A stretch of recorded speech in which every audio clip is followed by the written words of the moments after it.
new challenge. And I want to start by telling you that back in 1997, when I first started in this organization, and Vince Rundell, who is a very good friend of mine, always, goes around saying how he hired me, which he did. But what he didn't tell me when he hired me is that they couldn't pay me my first paycheck. What he didn't tell me is that the organization owed a ton of money, in addition to the fact that they couldn't pay my paycheck. But I tell you that only because this decision that I've made has not been an easy decision.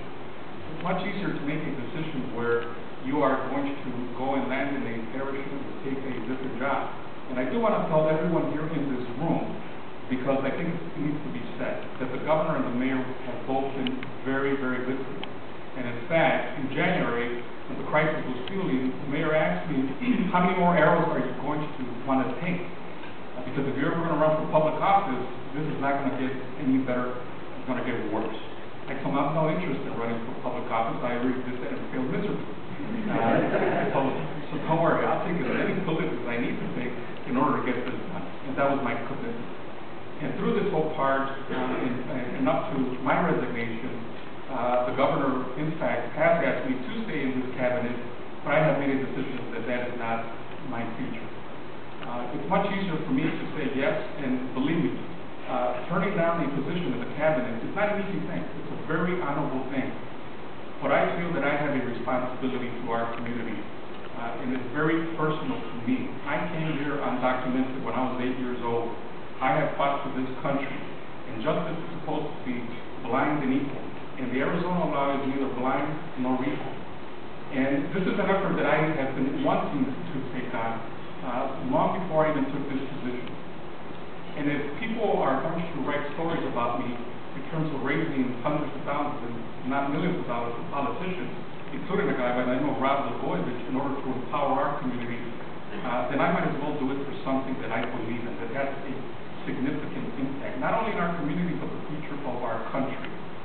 I don't believe that there is any other issue that is more critical from a human rights perspective and an economic perspective as well, that will have a beneficial impact to the future of our country.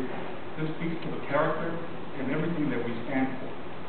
Now, I have a tremendous amount of respect for all the work that has been done in immigration reform, from people that have organized marches, to the people like Alderman George Cardenas, who recently got arrested in civil disobedience, because those things are important to draw attention to an issue that we all know it needs to be resolved.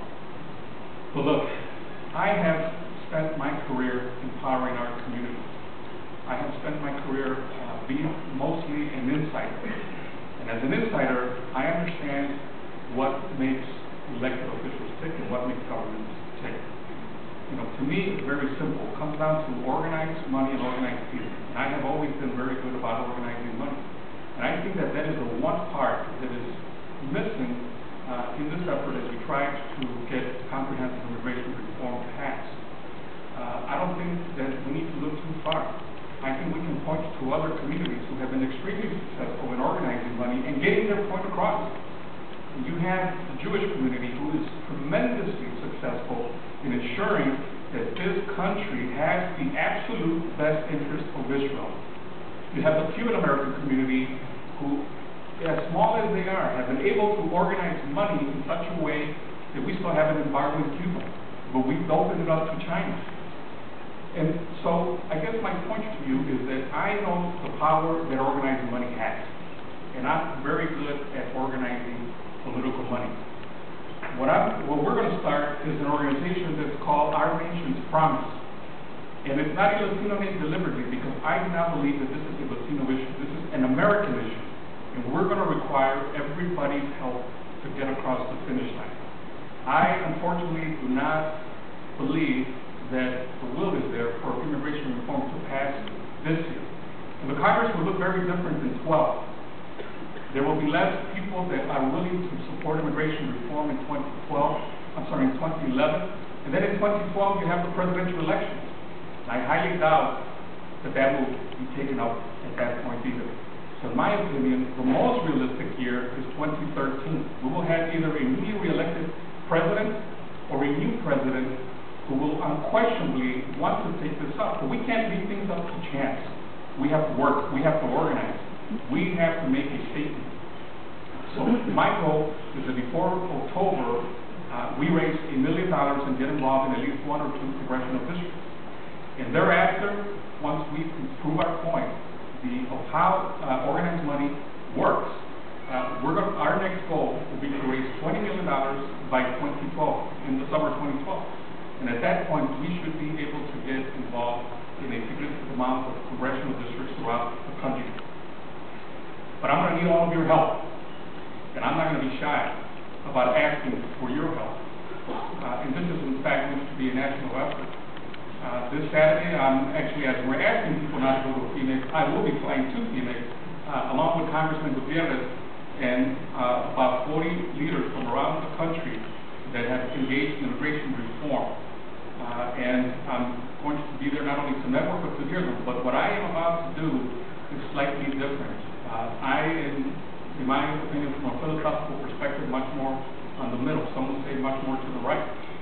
But that's fine. We need all of the voices to be heard on this most important issue. So I want to thank Omar and the board members for keeping this organization as viable and growing it and strengthening it, because I'm going to need your help. And I think that the time to get engaged and to act on things that we know work has come. And I look forward to working with people like Vince Rangel, who's going to be very key. And I also have the benefit, if you may, and the privilege to be bankrolled by people like Jimmy Cabrera and Peter Romero and Oscar Diaz, who is not here, who are going to be gracious enough to be very supportive. And we're going to be hosting a meeting very shortly. And in this meeting, we're going to have probably more folks that are not Latino, but who feel very strongly about the importance of this issue and what it means to not only the Latino community, the immigrant community for that matter, but for the future of our country. So that's what I will be doing. I'm very excited, I'm very happy, and I'm very ready for the next controversy. And we are in fact in a crisis, and we're not going to take it for granted. We're going to put it to good use. Thank you very much.